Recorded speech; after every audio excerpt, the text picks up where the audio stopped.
네, 안녕하세요. 저번 시간에는 저희가 차원 해석을 왜 하는지 그리고 상상성이 어떤 건지 한번 알아봤고, 전반적으로 이런 개념이 어떻게 왜 생겨났고 어떻게 사용되는지, 무엇을 위해서 사용되는지, 장점이 무엇인지 알아봤습니다.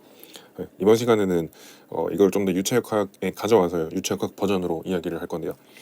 그 전에 그냥 간단하게 얘기를 하면, 이 무차원화라는 걸 왜 하냐라고 하시면,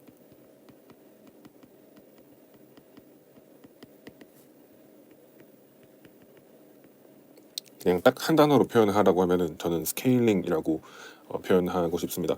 예를 들어서 뭐 정확한 비유는 아니지만, 어떤 나라의 뭐 연간 소득이 A 나라는 100만 원이고 B 나라는 1000만 원이라고 했을 때 총 소득만 보면은 B 나라가 A 나라보다 훨씬 크고 잘 사나라고 생각을 할 수가 있습니다. 근데 A 나라의 인구는 10명, 근데 B 나라의 인구는 1000명 이라고 했을 때 한 명당 소득은 여기는 10만 원, 여기는 만 원이죠. 그러면 A 나라가 B 나라보다 총 소득은 작지만, 이렇게 스케일을 똑같이 맞춰 놓고 보면은 훨씬 A 나라가 큰, 그런 무차원수는 아니지만 어쨌든 그런 큰 값을 가진다는 거죠. 이거는 단위가 다르니까 이런 경우 말고, 예를 들어서 또 뭐 어떤 이런 면적의 길이가 세로가 100이라고 했을 때, 똑같이 세로가 100인 또 다른 면적이 있겠죠. 근데 또 다른 이 면적은 가로가 10이에요. 여기는 근데 가로가 100이에요. 여기는 가로 세로비가 1이고 여기는 가로 세로비가 10이죠. 똑같이 세로가 100인데 단일 차원만 놓고 보면은 똑같이 길다고 할 수가 있습니다. 근데 얘를 정교화를 시켜서 차원을 없애버리면 이런 무차원수가 튀어나온다는 거죠. 그래서 얘가 훨씬 더 길이 방향으로 길구나라는 거를 이런 무차원수의 특성이 알려준다고 할 수가 있겠습니다. 그러면 이 무차원수가 똑같이 10이기만 하면, 예를 들어서 뭐 길이가 이번에는 뭐 1000으로 늘어났어요. 100이 아니고 길이가 1000이면 무차원수는 10이니까 이제 가로는 100이겠죠. 이런 경우는 그냥 똑같이 기하학적으로 그냥 배수만 커진 거지 가로 세로비는 똑같습니다. 그렇죠. 그래서 이런 경우에 무차원수가 같으면 어떤 유동이라든지 아니면은 뭐 운동이라든지 그런 물리 현상을 이 무차원수가 대표를 할 수 있다라는 겁니다. 네. 그렇게 해서 제가 가져온 거는 나비스톡스 방정식을 한번 가지고 왔습니다. 2차원만 표시를 했습니다. XY 평면에서 유형이죠. 어쨌든 이 2차원에서 나비스톡스 방정식을 이렇게 우리가 적을 수 있겠죠. 나비스톡스 방정식에 대해서 잘 모르시는 분들은 제가 증명을 한 영상이 있거든요. 그거를 참고를 하셔도 좋고 뭐 책을 보셔도 좋습니다. 어쨌든 나비스톡스 방정식을 우리가 무차원화를 한번 해보자는 거죠. 무차원화는 그냥 어떻게 하냐, 간단합니다. 예를 들어서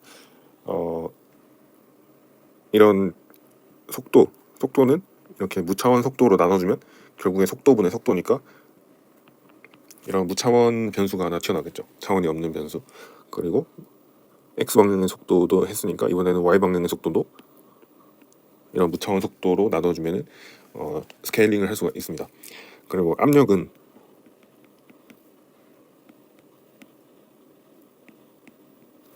로 v 제곱으로 무차원화를 합니다. 왜 로 v 제곱이냐 하면은, 우리가 베르누이 방정식 쓸 때 이렇게 쓰잖아요.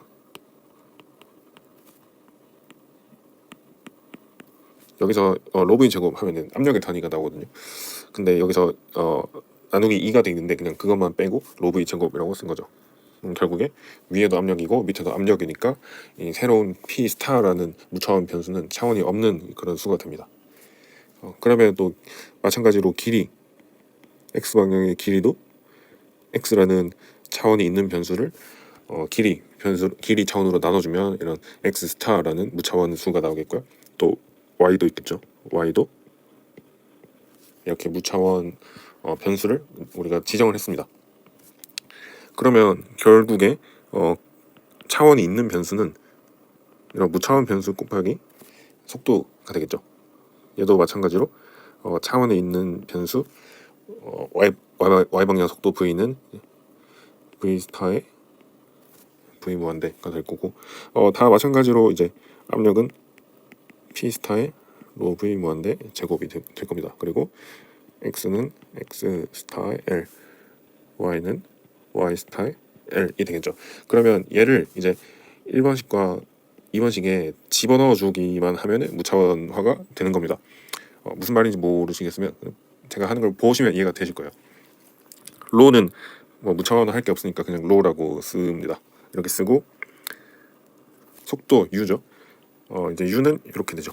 표현이 u 스타 곱하기 v 무한대, 그러니까 v 무한대를 앞에 써주고 u 스타를 쓰겠습니다.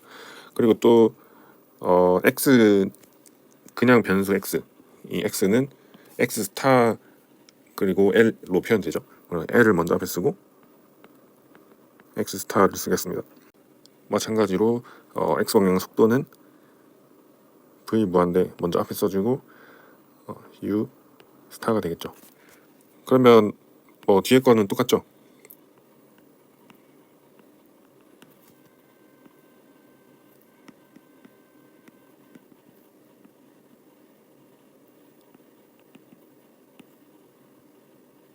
네, 좌변은 이렇게 될 거고, 또 우변은 x니까 앞에 l이 먼저 빠져나오겠죠.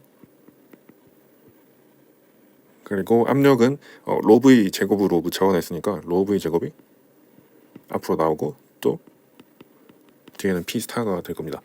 그리고 더하기 뮤에다가 이번에는 x 제곱이죠. 지금 많은 분들이 여기서 실수하시는 게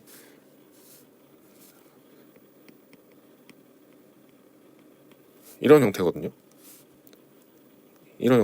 그러면 여기서 x는 두 번이 곱해진 거고, 여기 들어가는 속도 변수 u나 v 같은 속도는 한 번이 들어간 겁니다. 그래서 얘는 한 번이 무차원화 될 거고, 얘는 무차원화, 이게 제곱이 두 개가 튀어나오는 거예요. 많은 분들이 이거를 헷갈려 하시더라고요.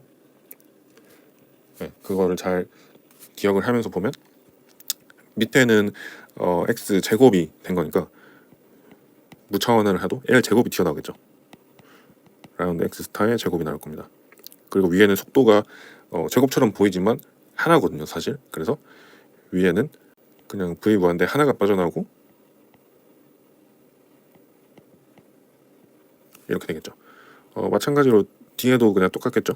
l 제곱을 v 무한대 제곱, 그리고 라운드 y 스타를 두 번 미분하면 될 겁니다. 네, 이런 식으로 쓰이는데요. 조금 더 한번 정리해서 쓰면 아래와 같이 쓸 수가 있습니다. 네, 지금 이 식이 뭐냐면 그냥 여기 이렇게 예쁜 모양만, 우리가 알고 있는 원래 모양만 남겨두고 나머지는 그냥 앞으로 이렇게 묶어준 것 뿐이거든요. 여기는 v제곱이 아니고 그냥 v겠죠. 네, 이렇게 묶어준 것 뿐입니다. 그래서 여기서 식을 좀 더 정리를 하고 싶어서 양변에 L분의 로v 제곱의 역수를 곱해 줄 수가 있습니다. 그러면 역수를 곱해 줬으니까 얘는 날아가고 얘는 똑같으니까 없어지겠죠. 그리고 뮤분의 L 제곱의 v 무한대 곱하기 L 나누기 로 v 제곱이 되겠죠.